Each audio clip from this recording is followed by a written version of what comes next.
ওং নমঃ শিবায়, ওং নমঃ শিবায়, ওং নমঃ শিবায়। বন্ধুরা, শুরু হয়ে গেছে শ্রাবণ মাস। আর আমরা সকলেই জানি এই শ্রাবণ মাস হলো দেবাদিদেব মহাদেবের প্রিয় মাস। শাস্ত্র মতে নিষ্ঠা ও ভক্তি সহকারে বাবার আরাধনা করলে মনের সমস্ত ইচ্ছা পূরণ হয়। তাই বন্ধুরা, শ্রাবণ মাসের গুরুত্ব প্রসঙ্গে বলার অপেক্ষা রাখে না। শ্রাবণ মাস যেহেতু ভগবান শিবের মাস, তাই আমাদের শাস্ত্র মতে এই শ্রাবণ মাসে কিছু কিছু খাবার খাওয়া থেকে আমাদের বিরত থাকার কথা বলা হয়েছে। আর তা না হলে কিন্তু জীবনে নানান ধরনের সংকট নেমে আসতে পারে এবং দেহে বিভিন্ন ধরনের রোগ ব্যাধির আগমন ঘটে। আর এই সমস্ত সমস্যা থেকে দূরে থাকার জন্য আমাদের শাস্ত্রে এই শ্রাবণ মাসে কিছু কিছু খাবার অতি অবশ্যই গ্রহণ করার কথা বলা হয়েছে। বন্ধুরা, শিব পুরাণ এবং লিঙ্গ পুরাণ মতে এই শ্রাবণ মাসেই সমুদ্র মন্থন হয়েছিল। আর সমুদ্র থেকে উঠে আসা কোলাহল বীজ নিজের কণ্ঠে ধারণ করেছিলেন দেবাদিদেব মহাদেব। তাই তাকে নীলকণ্ঠ বলে আমরা অভিহিত করে থাকি।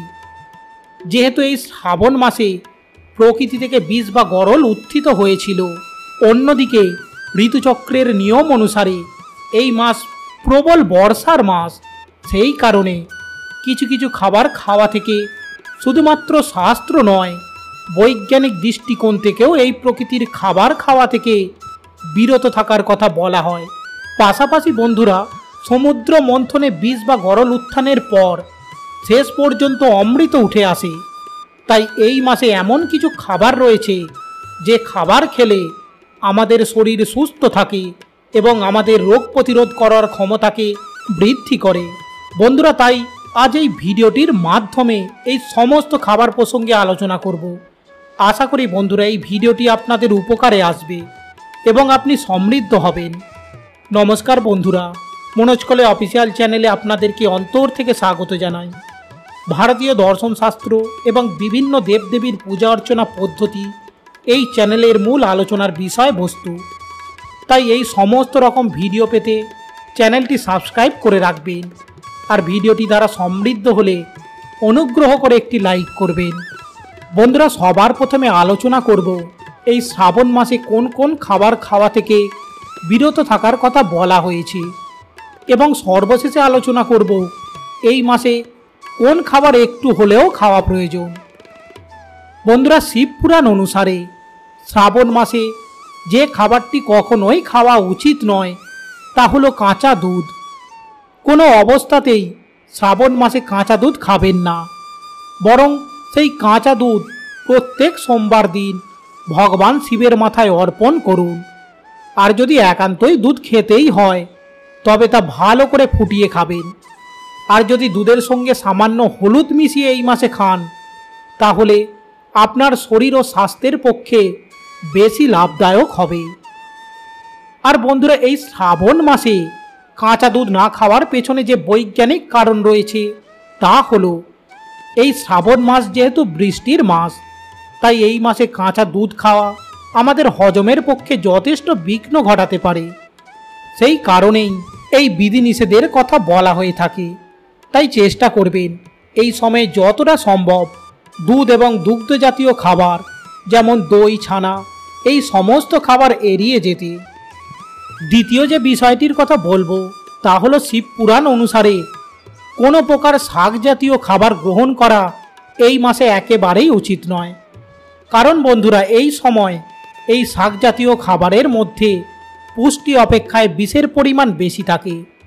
এর পিছনে যে বৈজ্ঞানিক যুক্তি তা হলো এই সময় যেহেতু শ্রাবণ মাস অর্থাৎ বৃষ্টির মাস, তাই বর্ষাকালে নানান রকমের ব্যাকটেরিয়া, পোকামাকড় এই সমস্ত কিছু এই শাক জাতীয় খাবারের মধ্যে জন্মায়। তাই এই সময় শাক জাতীয় খাবার গ্রহণে নিষেধের কথা বলা হয়েছে।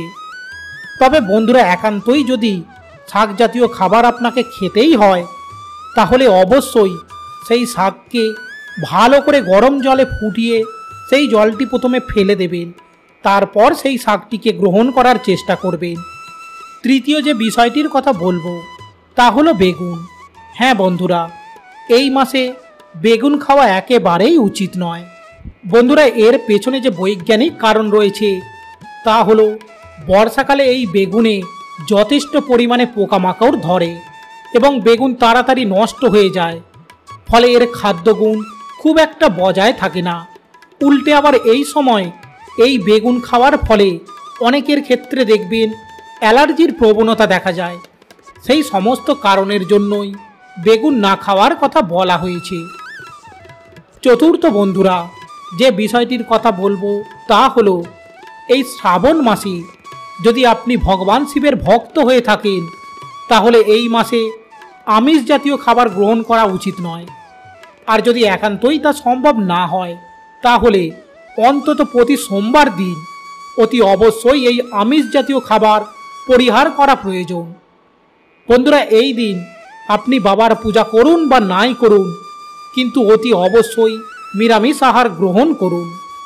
পঞ্চমত বন্ধুরা, শ্রাবণ মাসে কোনো অবস্থাতেই মদ্যপান করা একেবারেই উচিত নয়। বিশেষ করে যারা এই সময় ব্রত রাখেন, বাবার পূজা করেন, তাদের কোনো অবস্থাতেই এই সময় মদ্যপান করা একেবারেই উচিত নয়। এই মাসে আপনি মাছের খেতে দিন, খাওয়ানোর সময় মনে মনে হর পার্বতীকে স্মরণ করুন। বন্ধুরা, এবার আপনাদের জানাবো যে শ্রাবণ মাসে কোন খাবারটি গ্রহণ করতে হয়। বন্ধুরা, প্রথমেই যে খাবারটির কথা বলবো সেটি হলো শ্রীফল, যাকে আমরা সাধারণ ভাষায় নারকেল বলে থাকি। হ্যাঁ বন্ধুরা, এই মাসে অন্তত একটি দিনের জন্য হলেও এই শ্রীফল তথা নারকেল গ্রহণ করার চেষ্টা করুন। পুষ্টির দিক থেকে এর গুণাগুণ অতুলনীয়। এতে থাকে ভিটামিন ই, সি, বি এবং ক্যালসিয়াম ও ম্যাগনেসিয়াম এবং এই রকম আরও বহু উপকারী উপাদান রয়েছে যা আমাদের ইমিউনিটি শক্তিকে বৃদ্ধি করে। বিশেষ করে এই সময় আমাদের শরীরের যে কোনো ব্যাকটেরিয়া এবং ছত্রাকের আক্রমণের হাত থেকে রক্ষা করে। দ্বিতীয় যে খাবারটির কথা বলবো তা হলো বন্ধুরা নারকেলের বা ডাবের জল। বন্ধুরা, প্রত্যেক সোমবার দিন বাবার যে ব্রত রাখছেন তা আপনি এই নারকেল বা ডাবের জল খেয়েও সম্পন্ন করতে পারেন। আর যদি ব্রত নাও রেখে থাকেন তাহলেও এই সময়কালে ডাবের জল খাওয়ার চেষ্টা করুন। বন্ধুরা, যদি আপনি আপনার রোগ প্রতিরোধ করার ক্ষমতাকে বৃদ্ধি করতে চান তাহলে এর মতো পানীয় দ্বিতীয় আর কিছুই নেই। মানুষের প্রয়োজনীয় প্রায় সকল খনিজ উপাদান এই ডাবের জলে পাওয়া যায়, যে কারণে উপোস থাকার সময় ডাবের জল পান করার কথা বলা হয়। তাই সম্ভব হলে প্রত্যেক সপ্তাহে অন্তত একটি ডাবের জল পান করার চেষ্টা করুন। বন্ধুরা, সর্বশেষ যে খাবারটির কথা বলবো তা হলো উচ্ছে বা করলা। হ্যাঁ বন্ধুরা, শ্রাবণ মাসে এই খাবারটি কিন্তু অবশ্যই একটি বারের জন্য হলেও খাওয়া প্রয়োজন। বন্ধুরা, এই সময় আমাদের শরীরে যে টক্সিন বা ক্ষতিকারক পদার্থ জমে সেই ক্ষতিকারক পদার্থকে দূর করতে সাহায্য করে এই উচ্ছে বা করলা। এর অন্যান্য গুণাগুণ সম্পর্কে আপনি নিশ্চয়ই জানেন। তাই শ্রাবণ মাসে প্রত্যেক সপ্তাহে অন্তত একটি বার জন্য হলেও এই উচ্ছে বা করলা খাবারটি গ্রহণ করার চেষ্টা করুন। বন্ধুরা, এই সমস্ত খাবার কেবলমাত্র আপনার পুষ্টিগুণ বাড়াবে তাই নয়, এগুলি আপনার শরীরের ইমিউনিটি শক্তিকেও বৃদ্ধি করবে। তাহলে আশা করি বন্ধুরা এই ভিডিওটি আপনাকে সমৃদ্ধ করেছে। ভালো লাগলে অনুগ্রহ করে একটি লাইক করবেন, শেয়ার করবেন। সকলেই ভালো থাকবেন, সুস্থ থাকবেন, ঈশ্বরের কাছেই প্রার্থনা করে আজকের মতো ভিডিওটি এখানেই শেষ করছি। আবার দেখা হবে অন্য কোনো নতুন ভিডিও নিয়ে। হর হর মহাদেব, জয় শিবশম্ভু। ধন্যবাদ।